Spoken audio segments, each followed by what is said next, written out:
département de la jeunesse, Moussa Aga Atayer reçut la symbiose de la transition et la jeunesse malienne. Douane Mali, un ordre militaire contre la clientèle statuaire. Côte d'Ivoire, aide militaire au Burkina Faso, Kid du Mali. Le président Ali Boubacar Diallo, consulat politique et humanitaire. Le projet de la Constitution, l'article 46 dénoncé par le soutien du docteur Cheikh Oumar Diarra.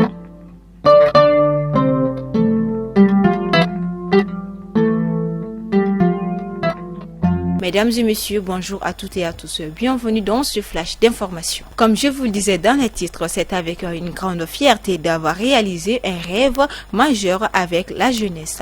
La fierté d'avoir répondu avec la jeunesse à l'écho de l'appel du président de la transition.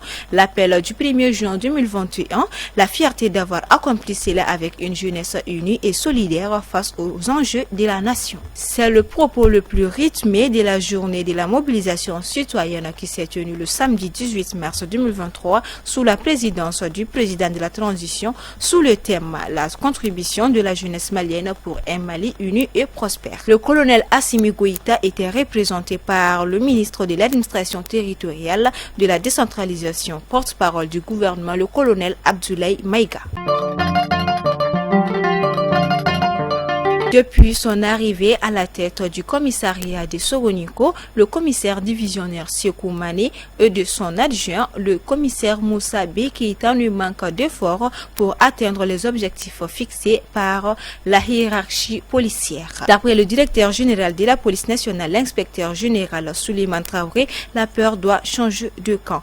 La leçon semble être bien maîtrisée par le commissaire de Sogoniko et son équipe. C'est ce qui explique ces énièmes exploits réalisé la semaine dernière. Les limiers ont démantelé un réseau de 4 individus spécialisés dans la confection de fausses visites techniques. Ils ont été interpellés en possession de plusieurs faux documents, certificats de visite technique, quittances, vignettes de contrôle technique, un cachet de Mali technique système MTS, des ordinateurs bureautiques, une imprimante et un coupeur de papier.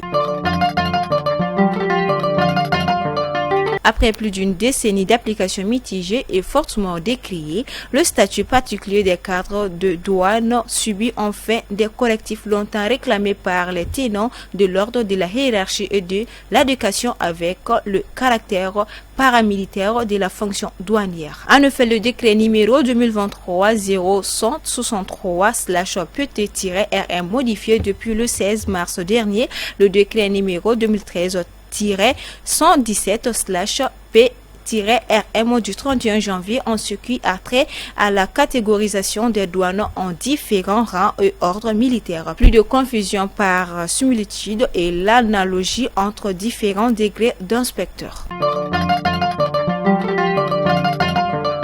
Aussi cité dans les titres, selon des sources officielles évoquées par des médias français, le gouvernement ivoirien aurait livré au Burkina Faso un lot d'équipements militaires afin de soutenir le pays dans sa lutte contre le terrorisme.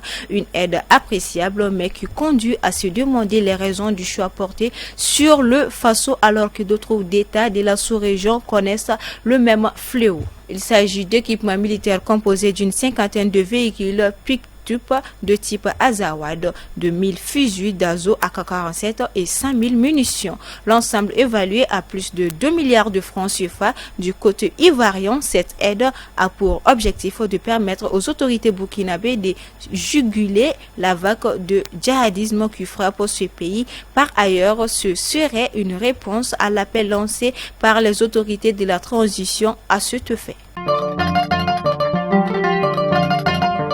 Le retour du président Aliou Boubacar Diallo à l'approche du Ramadan est un ouf de soulagement pour les plus démunis. Cela en raison des actions de tous les jours en faveur des couches défavorables. Toujours présent quand il s'agit de voler au secours des démunis, le séjour du président de la Fondation Ali Maliba hors du pays avait créé un vide et un désespoir total dans le rang des milliers de nombreuses personnes dont il ne cesse de soutenir depuis des années.